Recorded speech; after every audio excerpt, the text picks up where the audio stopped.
It is the 19th of April 2024 and West Asia is on nuclear knife edge. Anything can happen next. The markets are bracing for the worst. Today, European stocks dropped to their lowest levels in more than a month. Flights were rerouted. Dubai-based carriers Emirates and Fly Dubai diverted their planes around western Iran. This happened at about 4:30 a.m. this morning. Commercial flights in Tehran were grounded. The United States sent a message to its diplomatic staff in Israel. They were told to limit movement. In other words, do not venture out. Anything can happen. It all began before the break of dawn. Iran's state media said the country's air defense systems shot down 3 drones. These drones were near the city of Isfahan. This is where it is located, in central Iran. Isfahan is among Iran's most famous cities. It is home to a beautiful turquoise-tiled mosque and roughly 2 million people. Isfahan has a number of military facilities, including a major airbase that has Iran's fleet of American F-14 Tomcats. These planes were bought before the 1979 revolution. Some reports say Isfahan also has a battery of the Russian S-300 missile system. The city is also home to facilities linked to Iran's drone program. There are also other military production facilities. It is important to note at this point that there was an attack on one of these facilities in January 2023, and back then as well, quadcopter drones were involved. Who attacked Isfahan in 2023, you ask? Israel neither claimed the attack back then, nor has it said anything now. But we can tell you that quadcopters seem to have become one of Israel's weapon of choice against Iran. I told you about January 2023. Listen in to what happened in February 2022. Israel sent 6 quadcopter drones into Iran. They struck a drone manufacturing facility in Iran's western city of Kermanshah. Several Iranian drones were destroyed in the attack. In 2021, there was another attack on Isfahan. Once again, a drone manufacturing factory was attacked. When the quadcopters flew into Isfahan this morning, the defense systems over several Iranian cities were activated. The situation was tense. Isfahan has nuclear facilities as well. The underground Natanz uranium enrichment plant is located in the Isfahan province. Within the city's periphery, there are uranium conversion facilities. It is located in the Zerdenjan area. Were they the target is the question. Reports say there were 3 loud explosions. They were heard close to the Isfahan airport and the Shikari army base. What about the nuclear facilities? Were they affected? Iranian officials say the nuclear sites are secure. The International Atomic Energy Agency also confirmed that there was no damage to Iran's nuclear sites. So what was the target of the attack? Was it meant to be a limited strike? Was it meant to be Israel's symbolic retaliation? Or was it a tit-for-tat attack?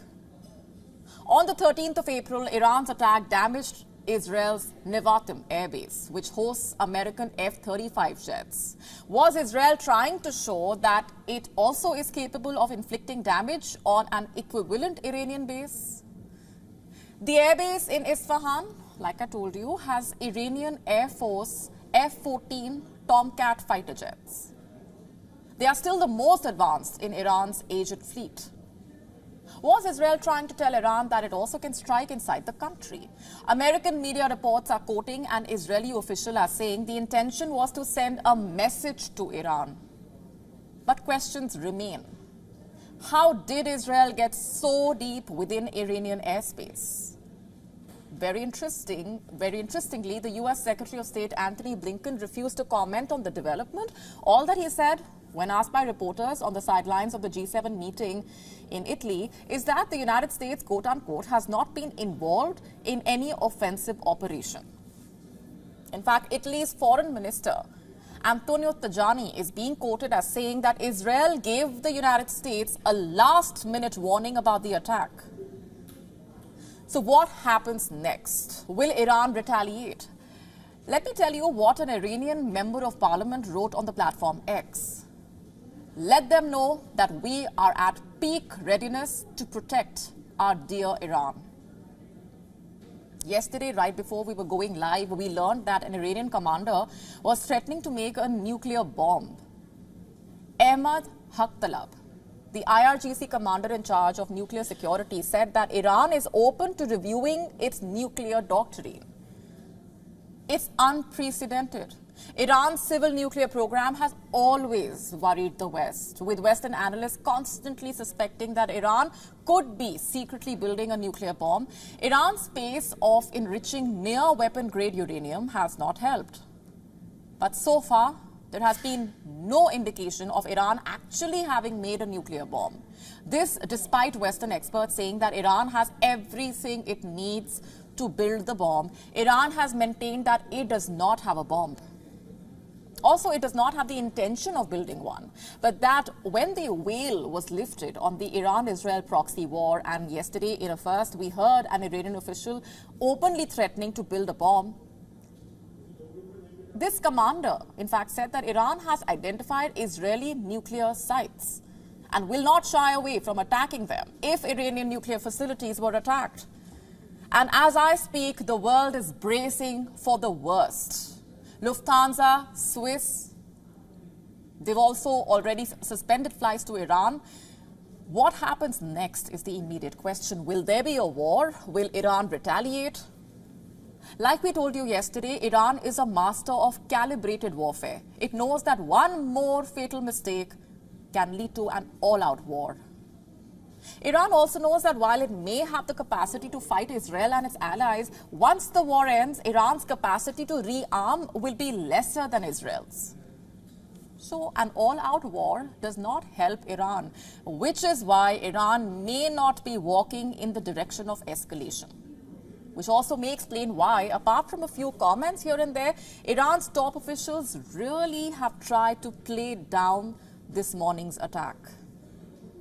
It also could explain why the Iranian President Ibrahim Raisi made no mention of Isfahan in his speech today.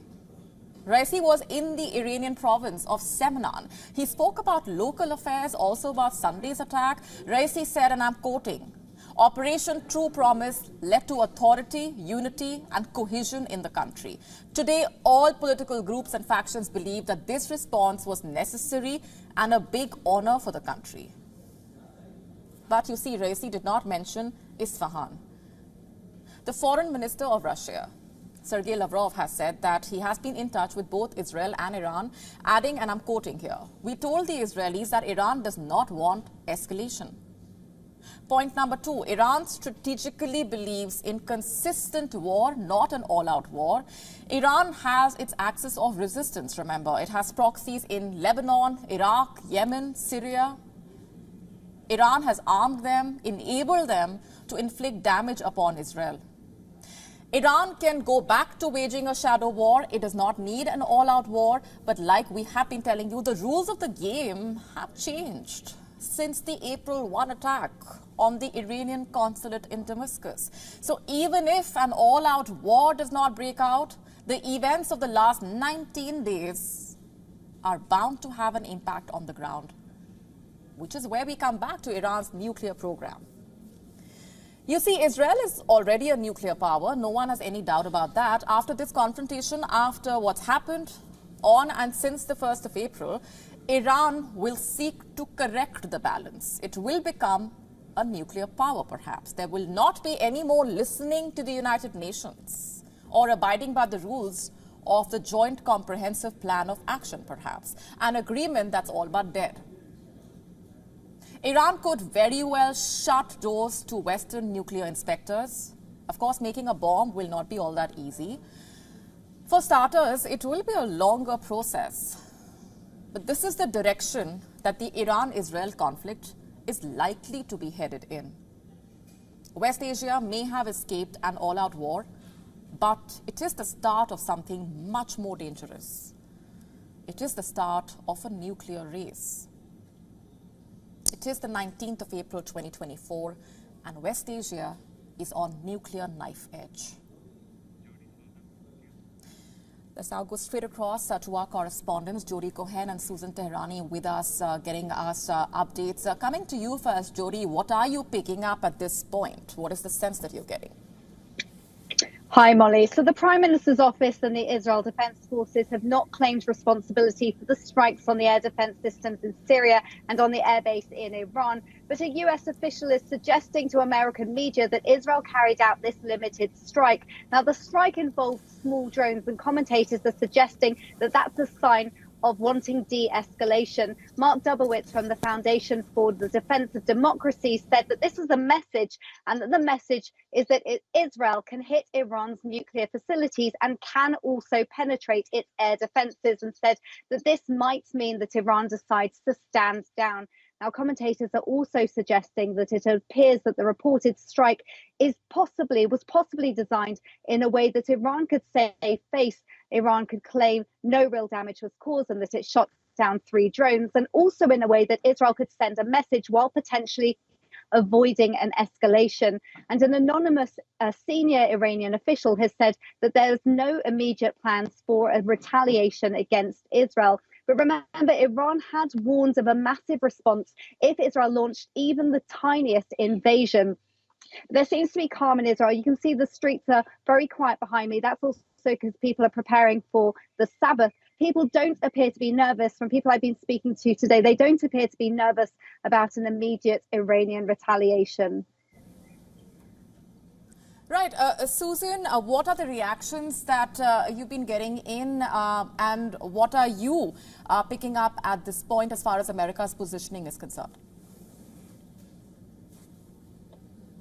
Yeah, America has been constantly saying what it has been saying since April 1st and that unprecedented attack from Iran against Israel. First of all, that it will stand by Israel in Israel's defense, but will not initiate attack against Iran or get involved in something like that. We heard similar rhetoric coming from Secretary of State Anthony Blinken in not so many words, basically saying that the United States was not involved and called for restraint in the Middle East region, something the Biden administration hopes will get through. This message would get through to Israel and Iran. As Jody mentioned, it really doesn't appear that there's going to be further escalation. And one of the reasons for that is, despite those threats on the part of the Iranian president prior to Israel's attack last night, Iran has decided to say that this was an attack by quote unquote perpetrators. They're not naming Israel by name. And that may signal that they don't want to really carry out those threats that they had mentioned prior. All right, we're leaving it there for the moment. Susan and Jody, thanks very much for those updates. To stay up to speed with the latest news, download the WION app and subscribe to our YouTube channel.